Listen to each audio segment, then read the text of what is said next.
Welcome aboard. It's Captain G with Global War 1985's Fulda Gap 1.3 Soviet Global Command. Dateline July 1985, Leningrad. Pravda has reported that the headquarters Soviet Baltic Fleet announced today that one of their submarines has been declared missing. An older Juliet-class diesel-electric submarine, long ago converted from military to peaceful scientific research, was last reported studying marine life in the international waters of the Danish Straits between Denmark and Sweden. The Soviet Baltic and Northern fleets have been dispatched to conduct humanitarian search and rescue operations. NATO has been warned not to interfere with Soviet naval units attempting to recover the submarine and rescue the important scientific data it collected, as well as any survivors. All right, first things first. As we have said in our prior videos, we're doing some new units, and one of them is rocket artillery. So this sculpt is my stand-in until I get painted the full rocket artillery. So for the Soviet Global Command, I'm placing both rocket artillery units in Western Ukraine. All right, now that that's out of the way, we look at the sequence of events, and we have random events. There are none for Soviet Global Command on the turn 1. That goes into effect on turn 2. So next up then is our planning phase, and we have conduct research. So I've laid out the 4 dice because we have 4 major army bases. We are doing technology number 2, which is anti-missile defense, AMD. Tech 3, which is computers. Tech 10, which is chemical warfare. And Tech 12, which is Top Gun. And 3 of the 4 need 8s for success. The other 7 or higher. Okay. Put them into the randomizer. And wow, 2, 1, 1. Those are all fails. We did get a 9 on technology 2, which is anti-missile defense. Soviets start at stage 3. So that does move us to stage 4 and complete. So that is the only good thing about going 1, 4, 4. All right, staying in the planning phase, next up is global operations and counterinsurgencies.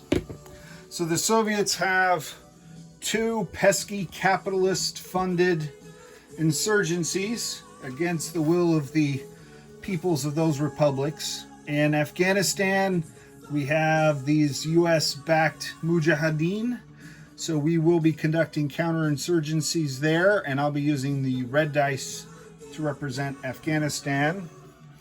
And then in the Democratic People of Nicaragua, the US has the Contras, and that counterinsurgency is yellow, and we will be trying to defeat the US terrorists there as well. For each counterinsurgency, we get 1 dice, so 1 red, 1 yellow. 1 yellow. We're also sending our military advisors, 1 each, to those conflicts, so we get a 2nd dice. And the KGB are sending, we're going to spend 1 IPP each for Afghanistan. So we'll have 4 red dice for Afghanistan, but only 2 in Nicaragua.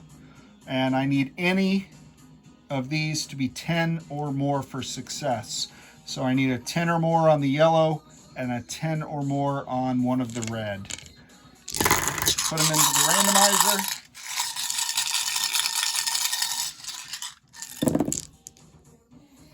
Whoa.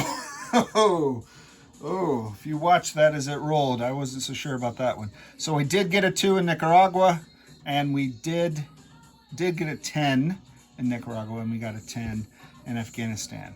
So success, outstanding. So what does that mean? So let's do these one at a time. So here for Afghanistan, we pull off the counterinsurgency cloud, pull off the US marker, and I will replace this Afghan pro-Soviet main battle tank with a proper Soviet one. And this makes Afghanistan align to the Soviets. They sign a military pact right away. Okay, so that's success there. And then down here, I'm using the blow-up cell now, at the bottom of the map. We also remove the American Contras, backed by the CIA terrorist organization. And instead of aligning immediately with the Soviets, what happens is the first nation to join the PRF, the People's Revolutionary Front, is formed. So this is a minor faction that can receive military aid from the Soviets. They get a free SAM launcher and an additional light infantry for defeating the Contras. Now this here is my token for a Soviet-funded insurgency in El Salvador, which Admiral Seabass will roll on to do his counterinsurgency on the U.S. turn. We've already announced that we will not be rolling for Cuba to join the PRF because that would prevent a Soviet random event, because the PRF itself becomes the random event. So the biggest that the PRF can grow is here in Central America. We're not going to include Cuba, but it can still run around and have fun here in Central America. We are going to do the Walker Spiring and play that random event. All right, so now that we've completed conducting operations, I'm going to take you back so you can see more of the map. And I'm going to do our builds. I'm thrilled that we won both those counterinsurgencies. I was planning for the worst. Okay, so we spent, as I said, 2 IPP. We have 17 to start with the first round. And this supported our military advisors, so success there. We're spending 8, 5, 6, 7, 8, upgrading a army base in the Mursk, and then I'm spending 6 to buy an amphibious assault ship in Leningrad, and that will save 1 IPP for future 5-year planning, which is a great and glorious thing. All right, so we'll set that aside. Moving along smartly. Now we're going to do some non-combat. So let me move you up so you can see more of the map, and I can do all of the moves from a place where I can reach the map. And I'll speak a little louder and maybe even turn down Phil Collins. This isn't our choice of music in the Soviet Union. It's blasted at us from Radio Free Europe. It just happens to be on. We monitor it for counter-intel purposes only. All right, so as announced, first thing we're going to do is we're going to dispatch both the Baltic Fleet, moving 1, 2, as well as the Northern Fleet, which will pick up the 2 ASW helicopters. And I'll show you what those fleets are real quick. And that fleet will go 1, 2, 3, 4 So we're combining these two fleets, and there's not a lot of room right here. My bad, I just have a small table, that's why I have a 3x6 map. So altogether, the two fleets have 2 cruisers, 2 destroyers, 2 frigates, 1 amphibious assault ship from Maersk, with the 2 ASW helicopters it brought with it, and 4 diesel-electric submarines, 3 Kilo and 1 Foxtrot, just for fun. Okay, so that is the combination, and I will put them both on one task force marker off camera and combine them into one fleet as we search the bottom of the straits, trying to find that missing Soviet submarine. All right, let's move on.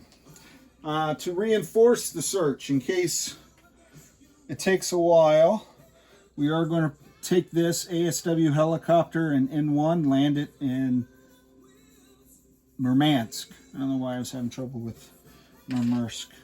We're also going to land this one in Leningrad. Take it off ASW. We're going to fly in all the air superiority fighters to Leningrad. So that's the one from Murmansk, the one from Moscow, and the one from Svelandgersen. We're going to move the Marine from Murmansk down to Leningrad as well. We're going to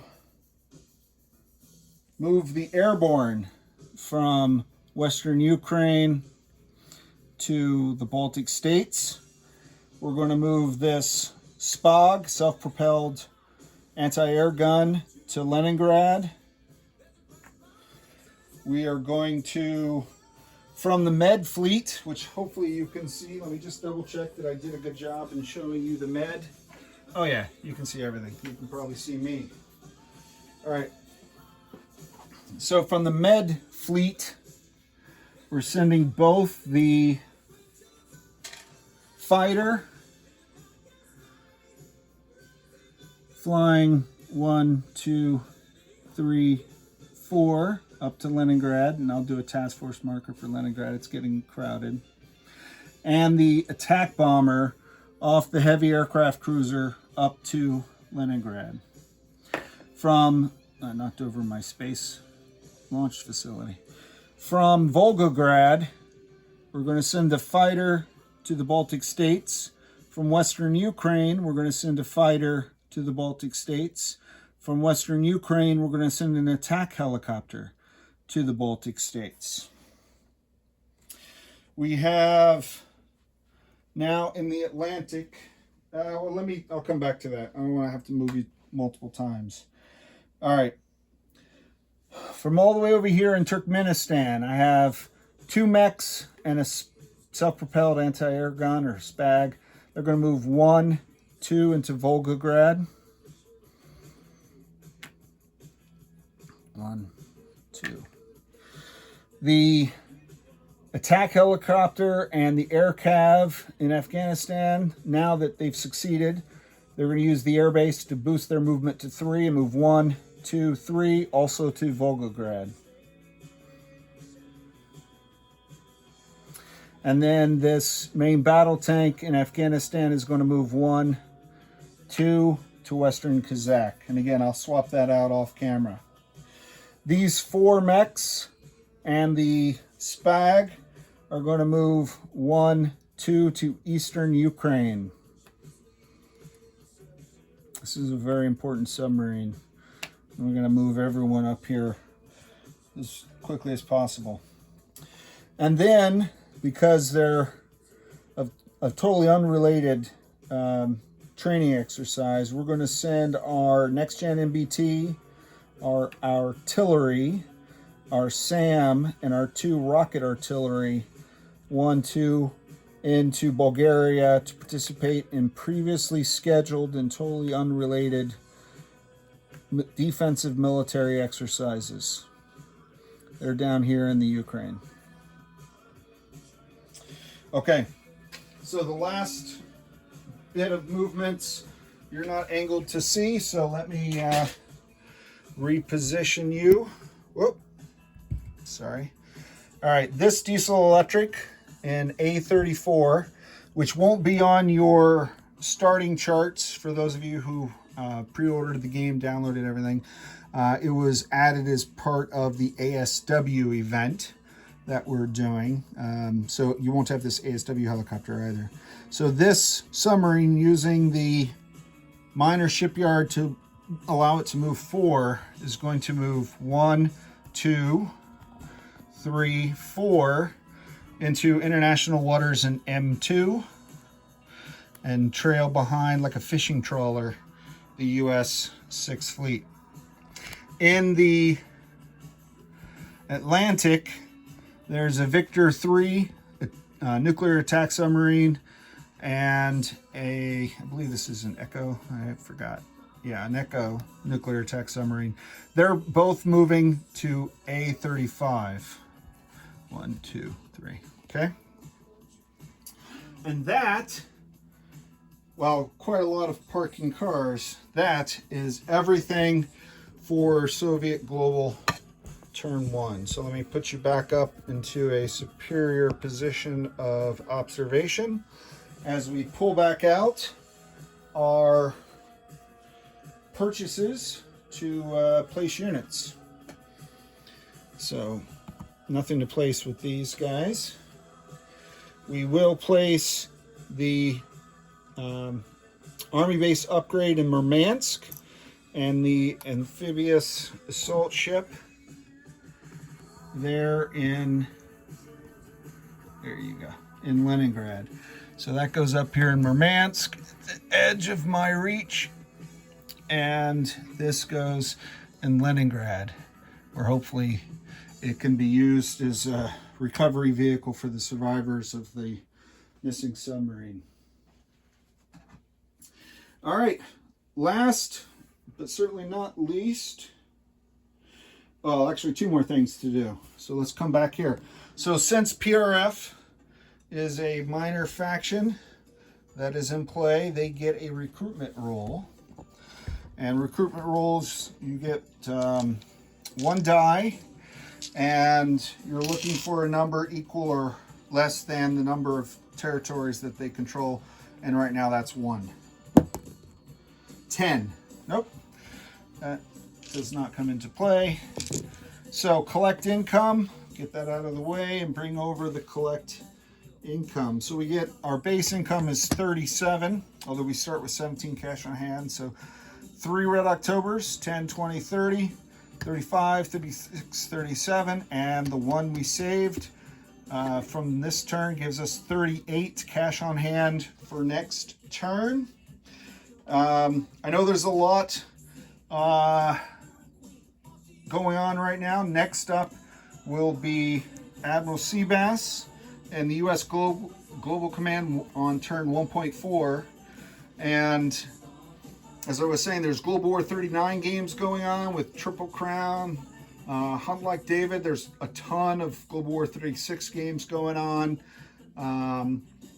The HBG Korea game, Red Bull Tanker, just finished that series. That was really good. There was even the Rome series. Plastic Commandos got videos on that. Air Marshal, Knights Templar, and others have just finished a war game about that. There's a ton of fun watching on YouTube, and I just want to say I appreciate you joining us for this game. We're excited about it. We look forward to it, and thanks for joining us. Next up, as I said, Admiral Seabass. This is Captain G, over and out.